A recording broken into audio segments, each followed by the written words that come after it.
সালামু আলাইকুম। Breaking news. মাত্র কিছুক্ষণ আগে কন্টেন্ট ক্রিয়েটর তৌহিদ আফ্রিদি, বাবার নামের চেয়ে যার নামটা বেশি মানুষ চিনে, এমনকি বাংলাদেশের ইয়াং জেনারেশনের কাছে বলেন, বিভিন্নভাবে বলেন, তৌহিদ আফ্রিদি একজন জনপ্রিয় কন্টেন্ট ক্রিয়েটর ছিল।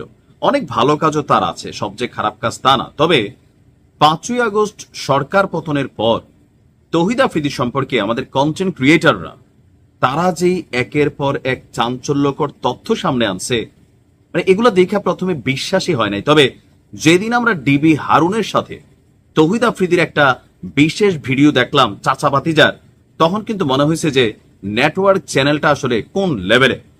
তো তৌহিদ আফ্রিদি এই 5ই আগস্ট পরবর্তী সময় দীর্ঘ 1 বছর কোথায় ছিল, আজকে কোথায় কিভাবে তিনি ধরা খাইয়া গেলেন, বা তার অবস্থান কিভাবে প্রকাশিত হয়ে গেল, আসুন দেখি আজকের ভিডিওতে আপনাদেরকে তথ্যগুলো দিচ্ছি।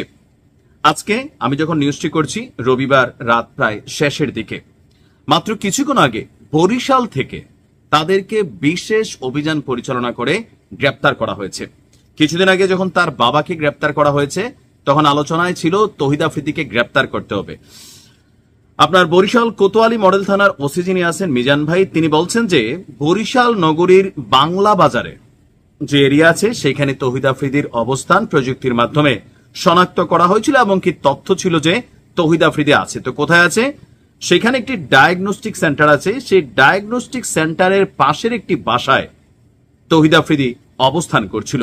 গেল কয়েকদিন আগেই তৌহিদ আফ্রিদি নিজেও জানাইছিল যে সে বরিশাল আছে তার বাবাকে নিয়ে, তার বাবা গ্রেপ্তারের আগে পলাতক অবস্থায় আছে, হয়তো আত্মীয় স্বজন অথবা বিশেষ শোভাকাঙ্ক্ষীর কাছে আছে।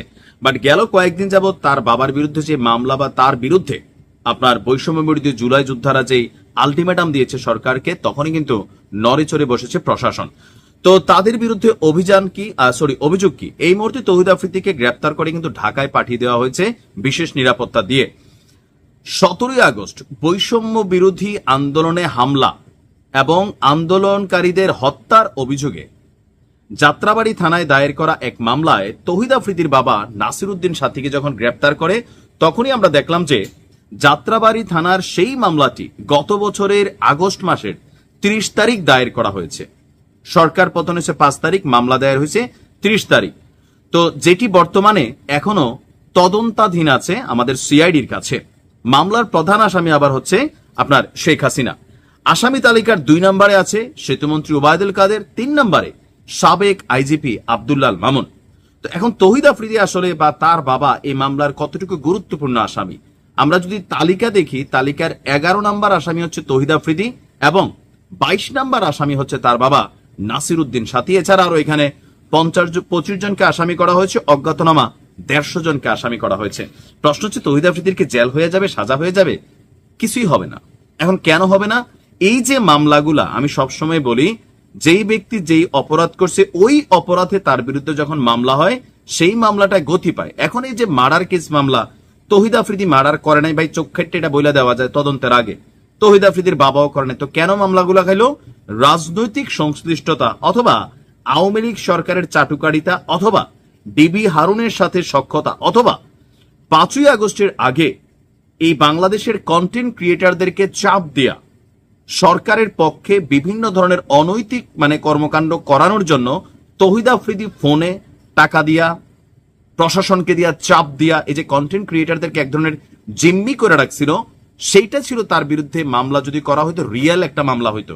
দেখুন, মার্ডার কেসের আসামি, 11 নম্বর আসামি, 22 নম্বর আসামি, তাও শেখ হাসিনার সাথে মামলার আসামি, আইনজীবী তো শেখ হাসিনার পক্ষেই লড়বে।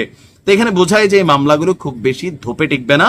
জাস্ট হচ্ছে জনগণকে একটু ঠান্ডা করার জন্য তৌহিদ আফ্রিদিকে গ্রেপ্তার করা হয়েছে। এর বাইরে আসলে এই মুহূর্তে কিছুই না। ইভেন এটাতে একটা শ্রেণীর মানুষ খুশি হলো, আরেক শ্রেণীর মানুষ এটাকে কিন্তু পজিটিভ নিচ্ছে না, যেটা রাজনৈতিক প্রতিহিংসার শিকার এই মামলাটা। দেখা যাক কি হয়। ভালো থাকুন।